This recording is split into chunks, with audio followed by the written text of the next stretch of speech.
Hello, welcome to this week's episode of the Montpelier Happy Hour here on WVEW 107.7 LP Brattleboro, your community radio station. I'm your host and producer of the Happy Hour, Olga Peters, and we are talking today about S5, the Affordable Heat Act. And I bet you're wondering who we're talking with. We are talking with regular contributor Emily Kornheiser, who's one of three reps from the town of Brattleboro. Good morning, Emily. Good morning, Olga. And happy to welcome to the show Representative Kathleen James, who serves Bennington 4 District, which is Sandgate, Manchester, Arlington, and Sunderland, I believe. Most Sunderland, some of Sunderland. So I was wondering, I was looking at the map and I'm like, that looks like it's, kind of cut in half there. And you also serve on the House Committee on General and Housing. That's right. Correct? Yeah, yep. So welcome to the show, Kathleen. Thanks, Olga. As I mentioned, we are talking about S5, the Affordable Heat Act, which is currently in the Committee on Environment and Energy. Thank you. I just realized I forgot to put it on my note cards. That's what we're here for. We would have been looking for a while. And it is designed to establish a clean heat standard to help reduce the amount of greenhouse gas emissions that Vermont produces from its thermal sector, so heating homes. And I think it's fair to say that S5 is sort of the next stage of Vermont's Global Warming Solutions Act that we passed a few years ago. Is that correct, Emily?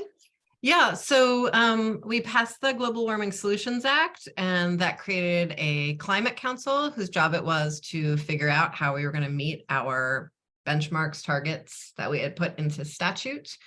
And the climate council had a number of recommendations, but this was essentially one of their top recommendations. And I think greenhouse gases are very important to reduce, but I also, and Kathleen's can talk more about that and more eloquently than I can.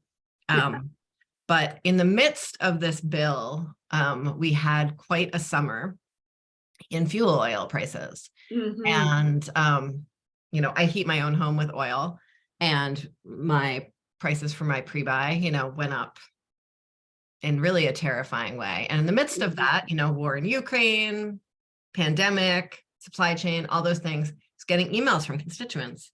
Can you please do something about the price of oil? And I was like, well, I cannot control price gouging. I cannot control price gouging by multinational corporations as much as I would like to here in the tiny state of Vermont. I cannot do anything about global political instability in either the Middle East or Ukraine. But what I can do is make sure that Vermont is doing its very best to support Vermonters in moving away from such incredibly instably priced fuel sources such as oil. And so that, making sure that we are supporting Vermonters to insulate, to transition, to be resilient to whatever comes next and not be left behind is where my focus is on the Affordable Heat Act. But Kathleen James is has many more better words to say about it all than I do. I don't know about that. That kind of puts the pressure on. But yeah, as you were explaining the bill, Olga, I was having the exact same thought as Emily is having, which is that,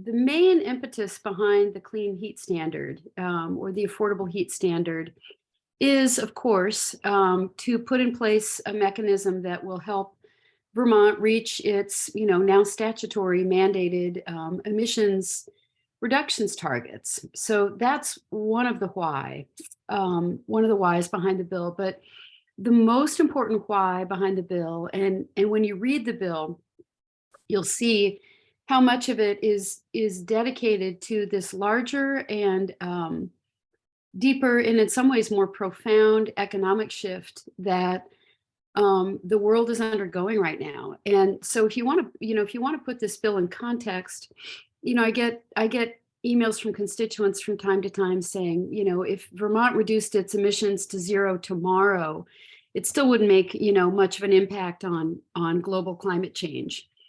And Correct, and absolutely not the point. So when you think about the scope and scale and speed of the global shift that's happening right now from away from fossil fuels toward renewable energy, that's a global market shift that is far, far beyond the scope of anything that Vermont can and will do. But Vermonters are going to pay the price for that, and they already are paying the price for that. So governments all over the world, including the United States, states, provinces, are all moving rapidly to transition away from fossil fuels in the face of, increasingly dire impacts. And anybody who's read the latest report from the UN knows that, things are starting to shift around the world, but we're facing some of our last chances to avoid some of the scariest impacts of climate change. And that's real. That's not something that's happening halfway around the world. We can see the weather changing here in Vermont with more severe and increasingly frequent storms and flooding. We can see the impact on our economy as for example, the ski industry shifts, and there, a lot of important industries. It's just an easy example. We can watch, the impact on Vermonters' health and on public health as we see a rise in tick-borne illnesses. And so climate change is here. What can we do to help Vermonters with the transition? That is the story behind this bill. And what the Clean Heat Standard does is, I think importantly, what it doesn't do, and I could repeat this all day long, is it does not force, require, or mandate any Vermonter to do anything. And we could just keep repeating that all day long if we wanted to. So if you don't want heat pumps, if you do not want to weatherize your home, if you don't want to get a solar powered hot water heater, there's absolutely nothing in this bill that requires Vermonters to do anything. What it does do is set up a system that will require fossil fuel dealers to rack up credits. That's, I think, the easiest way to describe it. So if you're a company, large or small, that imports and sells fossil fuel, imports fossil fuel into Vermont, you're going to be required to earn a certain number of credits. And there are a whole bunch of ways you can earn those credits. The most important way you can earn the credits is that you can deliver clean heat measures to Vermonters. So in other words, offer affordably priced, incentivized weatherization, lower cost heat pumps, advanced wood heat to your customers. Offer, not require, for the customers. And there are other ways that the fuel dealers can do this. They can do that work themselves, so they can expand and diversify their business model by getting into weatherizing or starting to sell maybe heat pumps alongside, whatever services they offer right now. They can do that work themselves, which is a smart way, I think, for business to start transitioning itself for the future. They can subcontract with partners to do that work. They can buy the credits, or if the bill passes, there's going to be what's called a default delivery agent set up as a statewide entity. I don't know exactly what that will look like. Let's toss out Efficiency Vermont as an example. So they could also work with an Efficiency Vermont style statewide entity that's going to have a lot of those credits available. And so folks could call, their fuel dealer, or they could call whatever this entity is going to be and say, hey, I'd like to weatherize my home. The vast majority of credits, or I guess 60% of them, are required to be delivered to low and moderate income Vermonters. So the upshot of this bill is going to be that low and moderate income Vermonters in particular, but all Vermonters, are going to have a lot more options for switching to clean heat and a lot more affordable options. There's so many things that I appreciate about this model. When I think about that, we've had sort of a clean electricity credit system for our power industry for quite a while.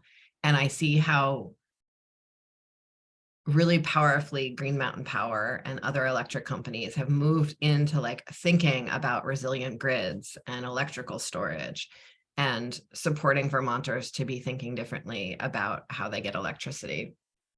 And how those companies wouldn't necessarily have done that if not for these systems that we set up to make it both easier for them, but also to ask them to take responsibility for some of what they're doing. The other thing I love about it is that, you know, fuel dealers already know a lot about heating homes. And so by asking those existing companies to be making the transition, like we're using an existing workforce and we are sort of trusting in the knowledge of some folks that might be, you know, using the fuel source that was sort of the relevant fuel source in their day and maybe now, but asking them to be thinking those things through. It's wild to be having this conversation, like looking out the window of my office, which, you know, regular happy hour listeners are aware is like, you know, a major distraction for me, this little window with the birds and the trees and such. But there are like 3 trees that are just like massively down in my yard from a single snowstorm when I look out the window, you know. I think we are all, and especially talking to the farmers around here in Windham County, we are all just feeling the impacts right now and need to be thinking differently about how we do what we do, how we do it. And our homes are, our housing stock here is old and our homes are old, and it is whatever income level you are at, unless you're really at the very top, I think it's hard for folks to figure out how to make their homes work. And I think the more people who are at the table solving these problems, the better. One thing that's really interesting about this whole process, from my perspective, is sort of who's at the table and who's not. You know, the Climate Council, and we've talked to Abby Course about the Climate Council and sort of diversity and equity work before on the happy hour. If anyone wants to go into the little way back Montpelier Happy Hour machine and do that. They thought a lot about low-income Vermonters and global majority Vermonters. And I think it's really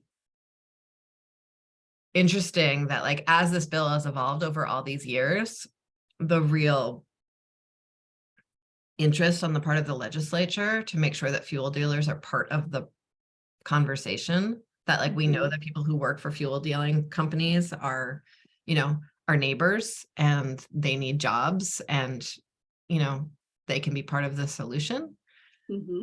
And, you know, all of those Olga, before we went on the show, you said you talked to your neighbors. You said at town meeting, like this was the major topic.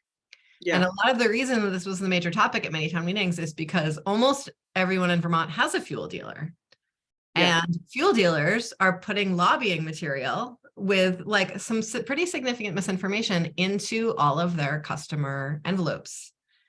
So as everyone bought fuel this year from their fuel dealers, they all got some lobbying letters from their fuel dealers. And I happened to buy my fuel from a Massachusetts dealer. I'm very sorry, Vermont fuel dealers.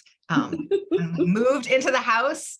There was an automatic pre-buy set up and they delivered oil and we hadn't ordered it. So they gave it to us at this huge discount. And ever since then, we have been hanging out with this Massachusetts company. And so I didn't get the letter. I got a little slip of paper in with one of my, you know, one of the receipts that gets mailed to me after the automatic delivery, and mine said, if the bill totally paraphrasing here, so I'm sorry, Nidos, if I get it wrong.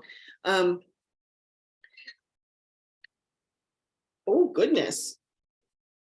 Sorry about that, folks. I forgot my ringer was on.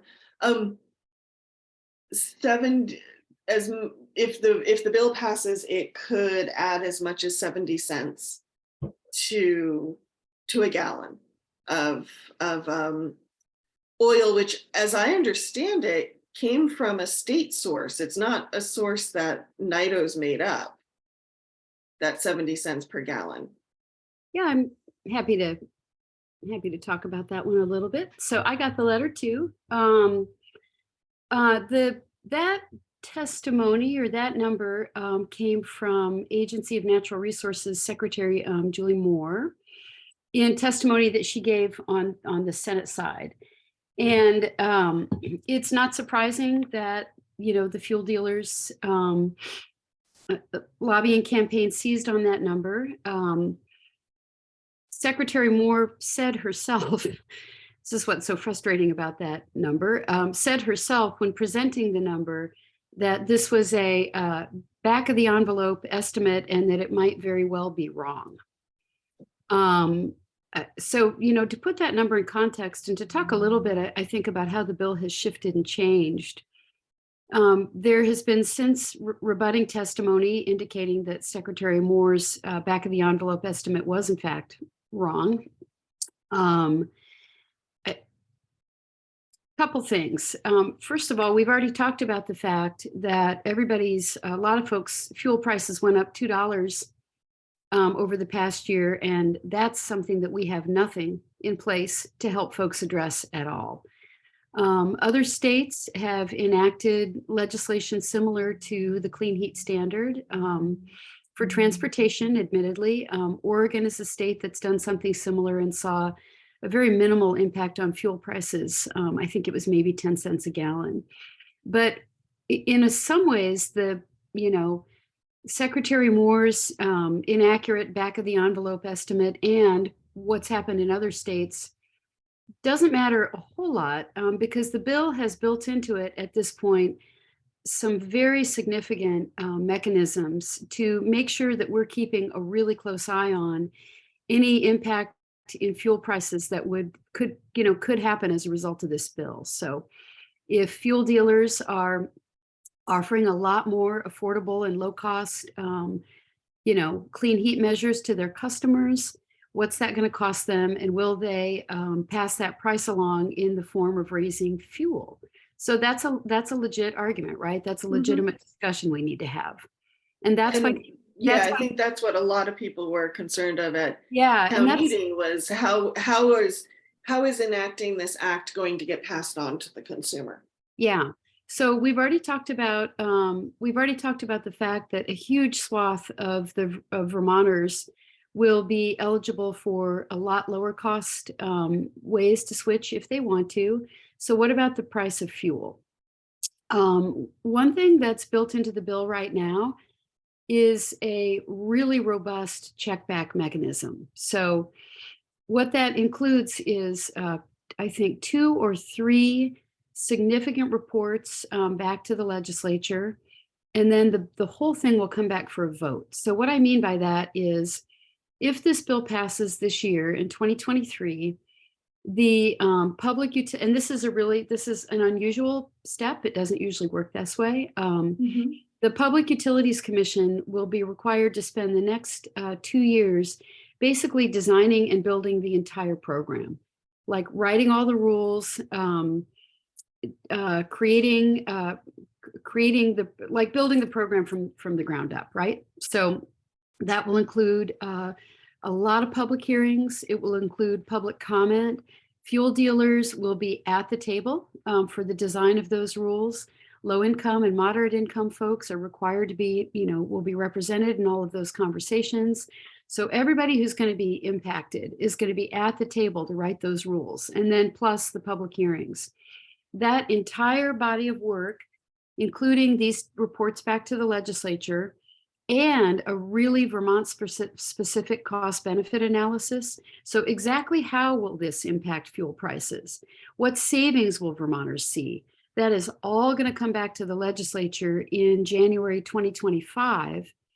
And the program won't go into effect until June 2025.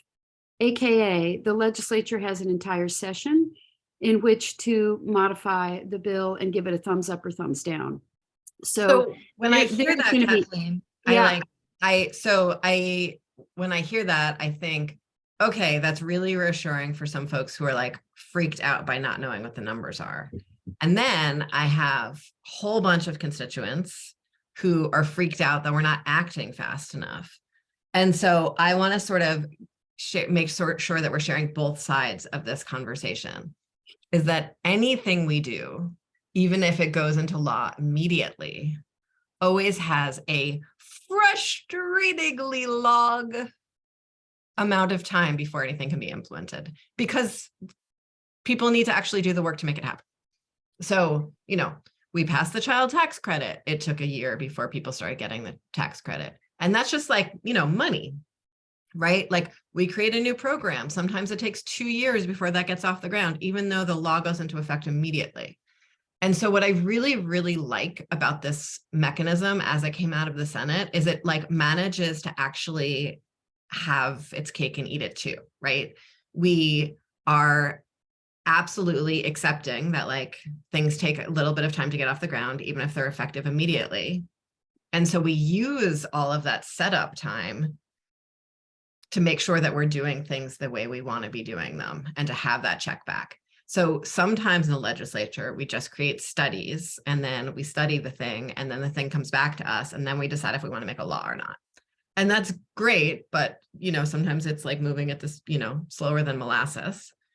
And then sometimes we implement things and we don't have this check back in the middle, though we still have to wait 2 years for anything to really happen.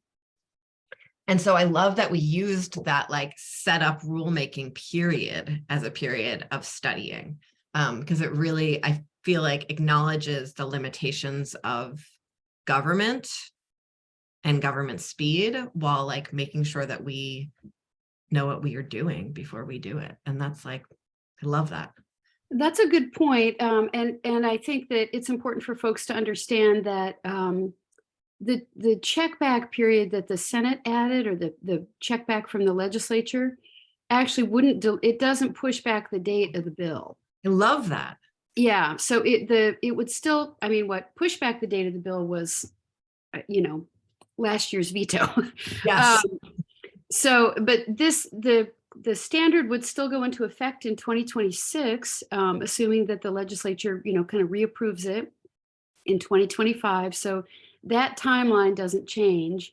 And Emily, as you said, it is important for folks to understand that always and still built into the bill is a gradual rollout of the credits to avoid, to make it doable, right? To avoid shocking the market, to make sure fuel dealers can adjust, to make sure we have, can try to ramp up our workforce if needed. And so the number of credits that fuel dealers will be required to rack up or retire has always raised over time. And that's actually it's actually I think a useful tool for fuel dealers who, could or should be or would want to be, I would think, planning how they're going to transition their business at a time of a global market shift with or without this bill. So knowing that you have to, that the times they are changing and that you're going to need to earn X number of credits by this year and that Y number of credits by this year and Z number of credits by this year is, I think a helpful planning tool. Thank you. We have just about 5 minutes left before we need to hear from some underwriters. I would love if we could just define credits quickly. Will folks be getting credits for each household you help convert from, say, of number 2 heating oil, or are you getting credits for, like, what exactly is that little bundle when you say credits mean? I have that. Let's see here. So you earn a credit. The fuel dealers were earned credits for every clean heat activity that they deliver to Vermonters. And I had the page right here, but that includes weatherizing. It includes heat pumps. It includes advanced wood heat. It includes solar hot water heaters. And there are a few more things that I'm forgetting. I actually thought I had the list handy and it's gone somewhere. I think that's I think that's a really helpful piece of detail. I also, when we talk about diversifying sort of business activities, all of the fuel dealers around here, or most of them, have moved into plumbing. Sort of acknowledging that like it's a very similar skill set, right? You're dealing with pipes and people who deal with pipes. And so it's been really interesting to sort of see that happen as the trades in Vermont have shifted and the expertise needed for the trades has shifted. And people's expectations about sort of more stable employers has shifted, I think, a little bit. And so it's been interesting to know that like I can call my fuel dealer if I'm having a plumbing emergency as well. I found the list, and there was one thing that I think is so cool.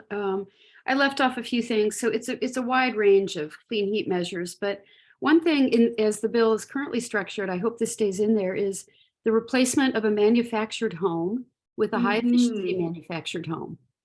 That's pretty cool. I noticed that, yes, Yeah. as someone who lives in a manufactured home. Yeah, and the credits are worth more if the measure is more sustainable, and we can talk about that when we come back, but that's based on life cycle emissions. Wonderful, thank you. Yes, and on that note, we are going to hear from some underwriters here on WVEW 107.7 LP Brattleboro, your community radio station. But stay tuned, Emily, Kathleen, and I will be right back. I was looking. Welcome back to the second half of the Montpelier Happy Hour here on WVEW 107.7 LP Brattleboro, your community radio station. If you're just joining us, I am your host, Olga Peters, and I'm speaking with Emily Kornheiser and Kathleen James, two representatives about S5, the Affordable Heat. Sorry, I totally forgot. Heat Act. Thank you. Yeah. You can always find the happy hour on BCTV, as well as wherever you find your podcasts. If you are looking for us on stations other than WVEW. And Emily, what do we need to remind people? The views and opinions expressed here on the Montpelier Happy Hour are those of the host and the guests, respectively, and not the station, nor their employers, nor friends, nor kittens. Nor kittens who like to eat power.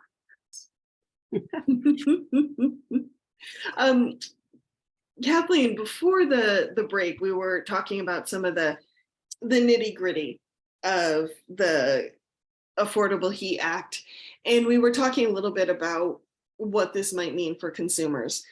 And I'd love if we could run through some scenarios that just to help people understand, like, okay, if they meant to go forward with, say, weatherization or a heat pump, what would that look like? And I realize the bill hasn't passed yet, so it could change, but at least the best information we have right now. Okay.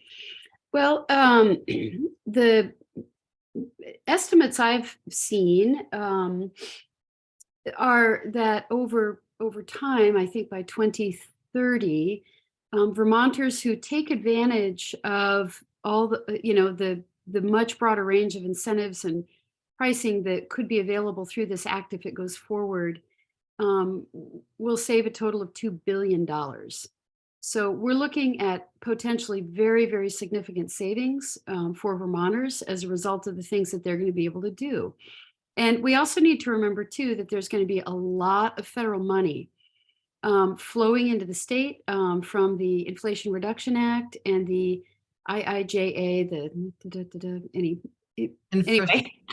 Infrastructure Investment Infrastructure Jobs Act. Anyway, there's a lot. Yeah, there's a lot of federal money coming, and it's going to be useful, I think, for us to have these sort of basically have a way in place for people to really start taking advantage of these credits, because the credits would be stackable, right? So if there's a credit you can get through our own Affordable Heat Act, and there's a federal credit available, you could take advantage of both of those. So, and maybe just to jump in, and maybe this is even too geeky for your average happy hour listener, but that's a really important part of our work this year, So in previous big, last few years, federal packages and federal spending, it's been very clear, like the feds send us money and we get to spend it however we want with a whole bunch of rules in place that we have to navigate. So not really however we want. And we've done that. Or the feds spend a bunch of money and Vermont consumers have more money to spend. And then we get sort of revenue based on the, extras of that spending. The IIJA and in some part, the Inflation Reduction Act money is not money that goes directly to the state of Vermont. It is credits at the federal level. It is money going directly to Vermont businesses at the federal level. And so what that means is it's like this massive shaping tool for the next stage of our economy. But the policy levers that we as a Vermont legislature have are a little more one step removed. And so what we're thinking about is, are there places that we already have tax credits or incentives in place that we might now be wasting money because it's just a drop in the bucket? Or are there places like this where we want to have more tax credits or incentives in place in order to magnify the impacts of the federal activities? And so that's like a really interesting part of some of our committee's work this year, is to see how we can like most create like higher magnitude impacts from these federal activities with our state level activities. That's why it's great to be on a panel with the chair of Ways and Means. I've got the Energy Action Network is a group that really specializes in sort of energy data and analysis. And they have created, they've got a really excellent FAQ on their website about the Affordable Heat Act. And question number 5, which I refer folks to all the time, really walks through some sort of scenarios about how this bill could impact Vermonters. So I'll just run you through a couple of them. So we've got the Anderson family. So the Anderson family, they're a low-income family and they live in an apartment. And they pay their utilities bill for the apartment, but the property owner is responsible for the appliances. So their propane water heater dies. And this is like a worst case scenario that like so many Vermonters live in. Like, yeah, you are paying for the cost, but can't control the machinery. Right. So the propane water heater dies, but instead of replacing it with another propane water heater, the property owner calls up his local fuel dealer, and it turns out that there's a clean heat credit available. It's an incentive to lower the cost of that heat pump water heater, of a brand new heat pump water heater. And it's now cheaper for him to buy a heat pump water heater than it is to install a new propane water heater. So he puts that in instead, and the Anderson family saves $500 a year on that cost to them. That's a and the landlord saves money on replacement for like machinery in their building. Right. So that's one example. Got another one if you want to do another one. Yeah, this is fun. Do they all have such silly names? The Bertrand family. I don't think Anderson is really not understanding what's silly about the Anderson family. Anyway, it's so generic. It's so generic that it's silly. Well, that's what I like about it. The letter A. Now we're going to go to the letter. Now we're doing B. Is the next one with a C? Yeah. The Bertrand family. So the Bertrand family, they're a middle income family. So they live in an average size home. They heat with a fuel oil furnace. And this is something I hear a lot, they make too much to qualify for free weatherization through the Weatherization Assistance Program that supports our low-income Vermonters, right? They make too much to qualify for that help. Right here. But they don't make enough money to go ahead with weatherization on their own. So they don't qualify for help. They can't afford to weatherize on their own. But there's a lot of incentives available now through the Affordable Heat Act. So now the cost has come down to them and they can afford to weatherize their home. So they get an upfront incentive and they also are able to take advantage of the Weatherization Repayment Assistance Program, another program that they pay back in time over their electric bill. So overall, their fossil fuel use is reduced by 25%. Their fuel oil bill drops from $2,000 a winter to $1,500 a winter, and they save $500 a year in fuel costs. Okay, again, nothing that they were forced to do, just things are becoming more affordable for them. Mhm, Can I mhm. reflect on this for a moment before you move on to the? Yeah, I mean, we can do Family. more, or we can. No, I want to hear more. I love them, but one thing that I notice, and maybe is, I don't know if it's a feature or a bug or correlation or causation, what's happening here, but I noticed that both families save $500, but the impact of $500 for a lower income family is a lot more than the impact of $500 for a middle income family. And I think that's appropriate. Like, that's what a good progressively structured state program does. It makes sure that it's like setting its impacts where folks need it. So that might just be a coincidence and not a feature, but I like it so far. Continue on with the C family. The Cassidys. Cassidy. So the Cassidys are a low-income family, and they own a small home, and their home is already very well insulated because they did qualify to have their home weatherized through the Weatherization Assistance Program. But they're still having a really hard time affording their propane bills. So their home is small, it's already been weatherized. So their heating contractor let them know that they could heat their whole house efficiently with heat pumps while leaving their furnace in as a backup, which I think addresses some questions folks have about heat pumps. Right, So yep. they can leave their furnace in as a backup, but they can heat their whole home with heat pumps. They qualify for the incentives. They install the heat pumps. They save $1,000 a year in fuel oil. Sorry, propane. Nice. So cool. Okay. One other thing I've been thinking about, this is like, I'm telling like a lot of very self-centered stories this morning, and I don't know why, but That's okay. That's usually my job. So okay, great. So one thing about this idea that there's going to be sort of like the statewide partner working on this, and that my local fuel dealer will have these options available is, so, you know, when the power went, I have this like very ancient wood stove in my basement that I don't understand why it's in my basement, but it's there. And it's like, my basement's like a basement. It's not like a fun recreational basement, but it's enough to sort of heat the house if you're willing to like put wood in it every 2 hours. And so when the power went out for the last 4 days, that's what we were doing to heat the house. And I was like, well, if this like ancient wood stove that clearly doesn't work that well can heat the whole house, it's possible that like a nice new fancy wood stove that doesn't like emit stinky smoke into the atmosphere would heat the house even better.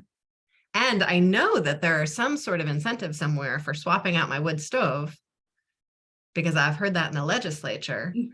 Maybe I should look into this for my own house. And I went looking on the internet, and I've got to tell you, Kathleen James, I cannot figure out how much money it would cost me or how much money I would save to replace my like ancient wood stove that like hiccups smoky particulate into my community. And that's a big deal, because if Emily is so good at bureaucracy and navigating bureaucracy that if she can't find it, there is no hope for the rest of us. And so I feel very excited that like as part of this, in addition to, you know, increasing incentives and creating mechanisms, we're also just making it clearer and easier for folks to navigate the nightmare of some of these transitions. That is huge, because like I am not a housing, you know, some of my friends are like really, you know, it's Vermont, so some people are really into the building and the engineering and the clean whatever, and I am not. I'm just living in this house. And so it's so exciting to know that like there will be more systems in place to help me navigate all of this. Yeah. So how are We do the Diaz family. Yes. Yes. I can't wait for the Diaz and family. then I have a follow-up question. I'm That's also great. excited Well, for one slightly less white name. So go forth, Kathleen The James. Diaz, well, I like the Diaz family because it's so easy. So they're middle income, and just 5 years ago, they had a brand new fuel oil boiler installed. So it's new, it's only 5 years old, they want to keep it. So they check out switching from fuel oil to biodiesel made from recycled restaurant oil. Because of the Affordable Heat Act, biodiesel is cheaper than fuel oil now. They keep their boiler, they pay less in fuel. Cool. That's good. That's good. Very I heard a number of comments at town meeting about folks who are like, but it's like 2 years old, my boiler. I don't want to have to replace it. They don't have to. Nice. Do anything. So So- since this is a systems change and we are asking fuel dealers to make this system change, how are we going to support them in making this systems change? That's a great question. I already mentioned one important thing, which is that the credit market will be ramping up, right, on a predictable basis. So they're going to know. I think the credits are to be set on a 10-year schedule, right? So it's not going to be like, okay, next year you need to earn, 10% more credits. They will know on a 10-year schedule. And that schedule, and I wish I could find this in the bill quickly, but there are a lot of check back and sort of regulation mechanisms built into the bill. So there's a commission that's going to be set up, and I don't want to start frantically looking through my notes, but there's a commission that'll be set up at the very beginning that's going to be basically in charge of the credits. So publishing this schedule, checking to see how our workforce is doing and keeping pace, with the rollout, keeping a very, very close eye on the impact of the credits on the fuel market and pricing for the fuel market.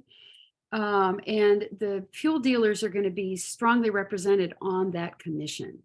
So if fuel oil, I don't see anything in the bill right now that's specifically, like 10 people to provide technical support to fuel dealers, but it might be that I just haven't seen that in the bill, or that would be part of future conversations if the fuel dealers are saying like, hey, we're really having a hard time navigating this. Well, and Thank you. Something else that I think is really important to name about supporting fuel dealers in this is like, this is what is happening in the world, right? And there have been so many conversations and so much research about like Vermont constantly being left behind in whatever's happening in the world, right? Because our businesses are so small and because we're so small. And occasionally that has benefited us as basically like the economy has looped around before and come back to us. But for the most part, that just means that we're often left behind and sort of subject to these national issues that we can't control. And so I think one of the pieces that I have been trying to work on, and I think so many, like along with so many of my colleagues like Kathleen, is that given that our businesses are so small, how can we at the state level be supporting businesses to make really important transitions they need to be making so that they aren't left behind in the global marketplace? And this is one of those places, like it supports sort of the business planning that all of our businesses are going to need to be making so that they're not left behind as multinationals make these shifts. The biggest investors right now in clean energy are like multinational oil corporations because they see the writing on the wall. And so like, why should our tiny little oil companies be left behind, or fuel dealers? Sorry, I'm on the oil side of the state. Kath, you're more on the gas side of the state, I guess. It's interesting though, talking about who's getting left behind. So who's getting left behind now?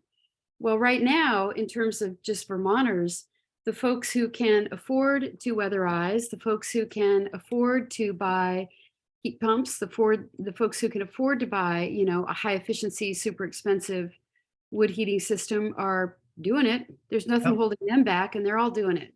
It's the rural and low income and marginalized Vermonters who are getting left behind, which is why this bill is so very, very specifically designed to target and help those folks. And in terms of our fuel companies, it's the bigger, more resourced fuel companies that are, diversifying their business model and partnering with subcontractors and making this shift all on their own. And it's the small mom and pop folks that are struggling to do that. And so, I think that this bill is designed to help with that. Talk to me, Kathleen. This bill is going to set up 2 advisory commissions. One is more of a technical advisory commission, but one is an equity advisory group.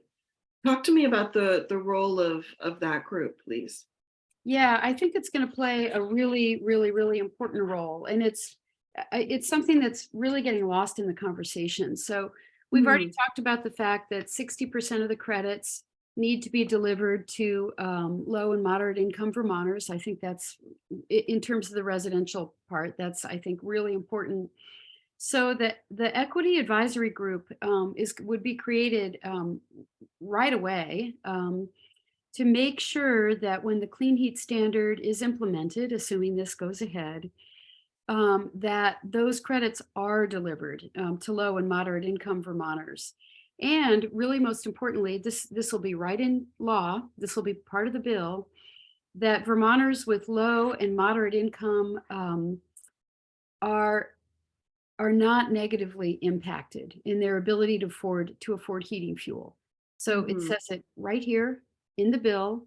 At the centerpiece of the bill is a requirement to ensure, as this rolls out, that our low and moderate income folks are not negatively impacted in their ability to heat their homes.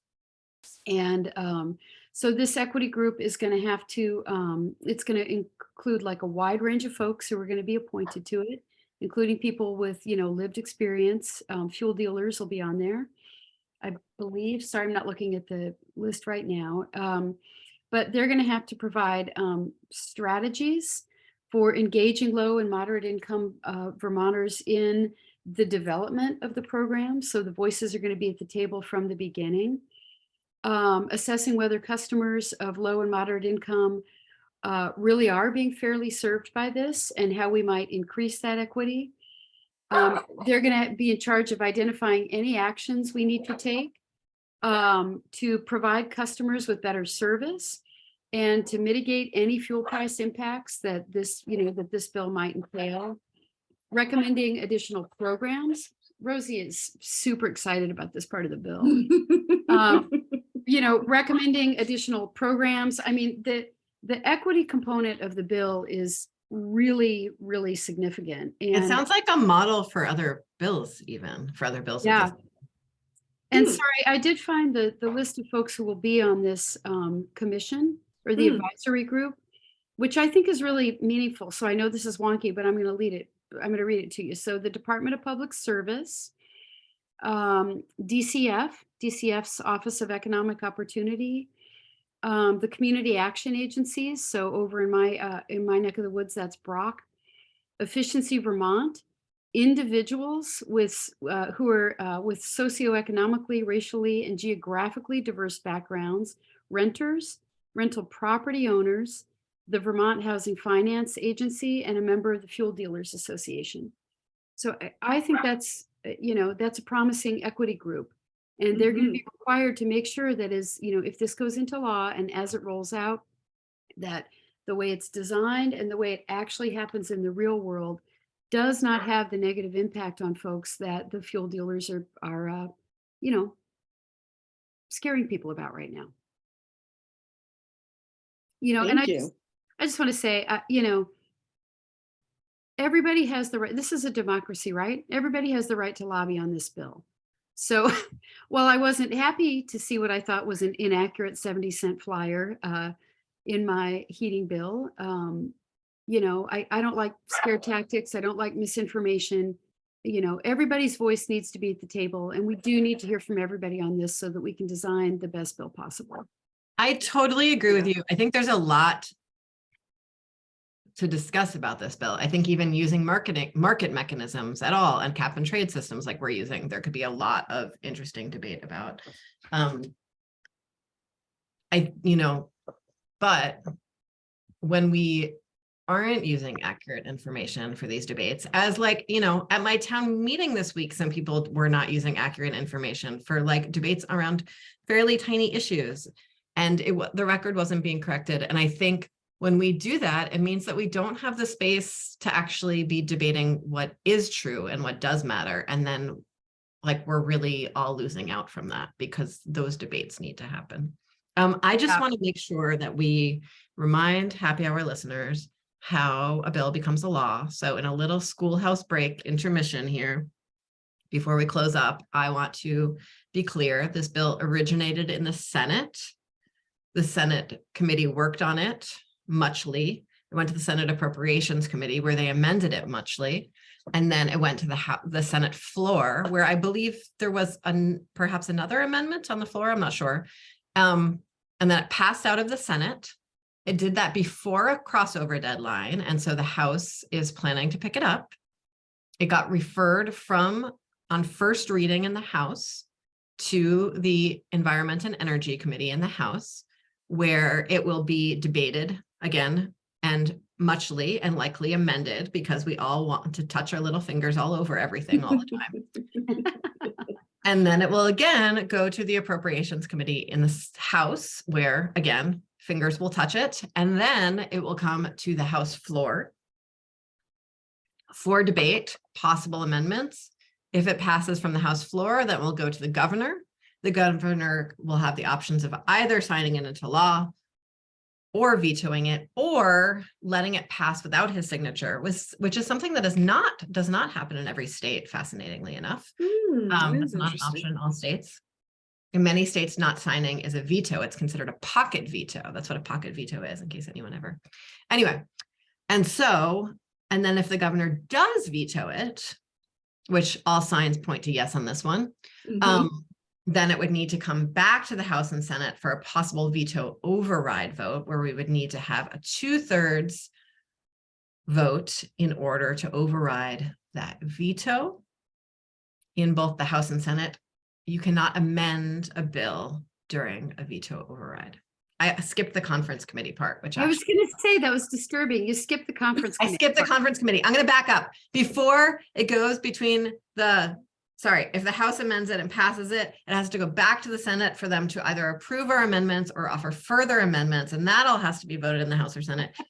Likely, if those two bodies can come to agreement, it goes to a committee of conference where a few people from each side debate it all, come up with a new bill, and then that bill needs to be voted on in the House and Senate, but cannot be amended.